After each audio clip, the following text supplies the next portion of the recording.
Cameroon has just witnessed what many thought would never happen. Paul Biya and his regime appear to have surrendered. After more than 4 decades of ruling with an iron hand, the 92-year-old leader and his closest allies have suddenly gone quiet. Meetings postponed, security patterns changed, and inside Yaoundé's political circles, an unusual calm that feels more like shock than confidence. Some call it a political breakdown, others whisper of secret negotiations taking place far from the cameras. Even loyal officials are refusing interviews, saying only, "Something big is happening." International partners have also turned their gaze toward Cameroon. France has gone silent. Washington has hinted that events in Yaoundé may soon redefine relations. What exactly forced this sudden surrender? Was it pressure from abroad or something far closer to home? Stay with us till the end, because what's unfolding inside Cameroon power structure could mark the moment Paul Biya's rule finally slips out of his own hands. Inside Yaoundé, the signs appeared quietly, not through statements or speeches, but through silence. Government meetings that had been announced days earlier were suddenly postponed. Journalists invited to cover the president's follow-up engagements after the swearing-in were told to await new instructions. Senior ministers who usually rush to defend Biya online or on television were nowhere to be found. For a government that prides itself on control, this kind of hesitation was rare and dangerous. Some observers described it as confusion, others called it shock. Whatever it was, something had clearly unsettled the regime's confidence. On social media, conversations began to shift. Supporters of the opposition flooded platforms with a single question: why is everyone suddenly quiet? Meanwhile, insiders at the National Assembly whispered of urgent directives coming from the presidency. Orders to review security deployments, recall certain officers, and suspend ongoing briefings. Normally, Biya's administration answers criticism with speed and authority. This time it answered with silence. And as night fell over Yaoundé, that silence grew heavier, the kind that often comes before something big breaks. Because when a government built on command and control suddenly pauses, it usually means someone, somewhere, has forced its hand. Make sure to like, subscribe, and turn on the bell, so you don't miss what happens next inside Cameroon's power circle. While uncertainty deepened inside the regime, the opposition leader Issa Tchiroma Bakary broke his silence with words that shook the entire nation. In a video message, he issued what he called the final ultimatum to those clinging to power. In a recorded statement circulated online, Tchiroma declared that the government had 48 hours to release every citizen arrested during the post-election unrest, or face consequences that will echo across the country. I give you 48 hours to liberate all of those who, out of law, unlawfully, you have arrested and jailed. Failing to doing it, Cameroonians will find themselves in a legitimate defense and free to undertake whatever will enable them to recover their freedom and to free their daughters and sons who are illegally imprisoned, jailed somewhere. The declaration spread faster than any government communique. Within minutes, radio hosts debated it, bloggers shared it, and even officials inside Yaoundé began forwarding the clip in private groups. For the first time in years, the opposition wasn't pleading, it was commanding. The timing was deliberate. Paul Biya's administration had just finished its inauguration celebrations when this new challenge landed on their desks. The same evening, intelligence officers reportedly briefed ministers on possible public reaction and measures to contain narratives. But by dawn, it was clear that containment had already failed. The ultimatum was everywhere, and Cameroonians were counting the hours. What nobody knew was how far Tchiroma was willing to go if the deadline passed, or whether the regime, cornered and aging, would dare to call his bluff. The hours that followed Issa Tchiroma's ultimatum felt like the longest Cameroon had known in years. Across the country, people checked their phones more than the news. The clip of Tchiroma's warning replayed endlessly. 48 hours. No one must remain behind bars. Each replay made the silence from government offices sound louder. Inside ministries, the mood shifted from denial to unease. Some advisors argued that ignoring the statement would show strength. Others warned that this time the world was watching. By nightfall, diplomatic cables from foreign missions in Yaoundé had begun arriving, all asking the same question: what will Paul Biya do? On the streets, curiosity replaced fear. Shops reopened, but every conversation circled back to the deadline. Will they release them, someone whispered, or will Tchiroma act? No one had the answer.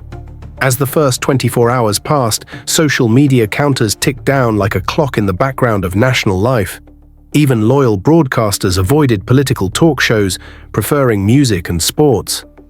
And somewhere inside the presidency, phones rang continuously, calls that no press release would ever mention. Because when a regime built on command suddenly starts watching the clock, it means the command itself may be slipping away. Inside Etudi Palace, the tension could be felt in every corridor. For 2 days, the president's advisors met in quick, discreet sessions. No minutes taken, no cameras allowed. Generals came and went through side entrances. Ministers who once spoke freely now waited for signals before opening their mouths. Sources close to the presidency described unusual disagreements. Some hardliners urged Paul Biya to reject the ultimatum and order more arrests. Others warned that defiance could ignite another wave of condemnation abroad, or worse, unrest at home. The intelligence briefings were blunt. The opposition's message had reached even parts of the administration once thought untouchable. Civil servants were quietly admitting they were tired of defending the indefensible. Paul Biya listened more than he spoke. Those who saw him said the old confidence had faded. He looked not angry, but uncertain. For the first time in years, his authority seemed to depend on the advice of those around him, and they could not agree. Late that evening, a convoy of vehicles left the palace without official explanation. No schedule, no press release, no images on state television. Whatever decision had been made inside those walls was now moving into action. And by morning, Cameroon would begin to understand what surrender really looks like. By the next morning, Cameroon had not heard a single statement from the presidency. Yet everyone could sense that something had changed. Security presence in Yaoundé and Douala suddenly thinned. Officers who once stood at major junctions were no longer visible. The evening news, usually filled with political slogans, opened instead with cultural stories and sports highlights. It was as if the nation had been told to stay calm without anyone saying the words aloud. Inside ministries, orders began circulating quietly. Files once marked sensitive were requested for review. Prison officials in several regions were instructed to prepare lists. None of these directives came with official signatures, but everyone understood who had authorized them. Diplomats noticed the change first. Phones that had gone unanswered for days were suddenly picking up. Officials who previously dismissed criticism now promised clarification soon. To the public, the silence still felt heavy. To those inside government, it felt like relief, as if a decision long delayed had finally been made. And as the 48th hour approached, a rumor began spreading through newsroom corridors and WhatsApp groups. The regime had already acted, but was waiting for daylight to admit it. As dawn broke on the second day of the ultimatum, news began to spread, first as whispers, then as confirmation. Across Cameroon, dozens of detainees were being released from police cells and detention centers. Videos emerged showing families reuniting, men walking free still wearing the same clothes from the day they were arrested.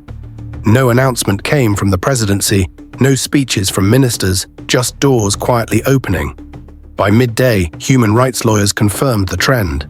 Lists of names once kept secret were now circulating online. For a government known for defiance, this was an extraordinary retreat. Opposition leader Issa Tchiroma's 48-hour deadline had not expired, yet his demand had already been met. Within 24 hours, the same regime that once ignored every call for justice had complied without a word. The streets stayed calm, but social media exploded. "They surrendered," wrote one user. "Even Biya knows when to bow," another replied. For the first time in decades, it wasn't a foreign power or a military coup that forced a shift. It was a single ultimatum from within the country itself. The question now was simple but dangerous. If the regime bowed once, what else could it be made to surrender next? The following hours turned the calm into conversation. What began as scattered reports soon filled every screen, radio, and living room debate. For many Cameroonians, the unexpected release of detainees was more than mercy. It was proof that pressure could work. In Douala, Bafoussam, and Garoua, families celebrated quietly, while opposition supporters called it the first victory of the people. The phrase spread fast across social media. #the regime bowed. Each post carried the same message. If citizens remained united, the untouchable could be touched. International reactions were cautious but noticeable. The United States Embassy praised what it called a positive step toward de-escalation, while human rights groups demanded the release of all remaining detainees. In Paris, officials declined to comment, fueling suspicion that France had advised restraint behind the scenes. Inside government circles, reactions were mixed. Some ministers defended the move as humanitarian. Others privately admitted it was the price of survival. What no one said publicly was that Tchiroma's deadline had worked, and faster than even his supporters imagined. As night returned, one question echoed louder than applause. Was this a one-time concession, or the beginning of a gradual collapse of Paul Biya's once untouchable system? By the end of the second night, Cameroon felt different, not because of fireworks or speeches, but because for the first time in decades, power had blinked. The regime that once answered every challenge with arrests and fear had yielded to a simple demand. And in that single act of retreat, millions saw possibility. But Tchiroma's tone soon hardened. He has since warned that if the government refuses to concede power peacefully, he will use every means necessary to liberate Cameroon from a dictatorial system that has stolen the people's will for too long. His declaration has reignited debate across the nation. Is this the rise of a new resistance or the beginning of a deeper confrontation? One thing is certain: Tchiroma no longer speaks as an opposition figure, but as a man convinced he is Cameroon's rightful president-elect, and the pressure on the regime is far from over. Within the ruling party, loyalists tried to downplay the event, calling it a gesture of goodwill. But among Cameroonians, the phrase that refused to fade was simpler: they surrendered. Whether that surrender marks the start of reform or the first crack in a weakening wall, no one yet knows. But history may remember this moment as the day when silence forced a regime to kneel. Because sometimes in politics, surrender doesn't happen on the battlefield. It happens in the quiet rooms where power finally runs out of excuses. If you believe Cameroon's story is still being written, make sure you stay with us. Subscribe, like, and hit the bell, because the next chapter may come sooner than anyone expects.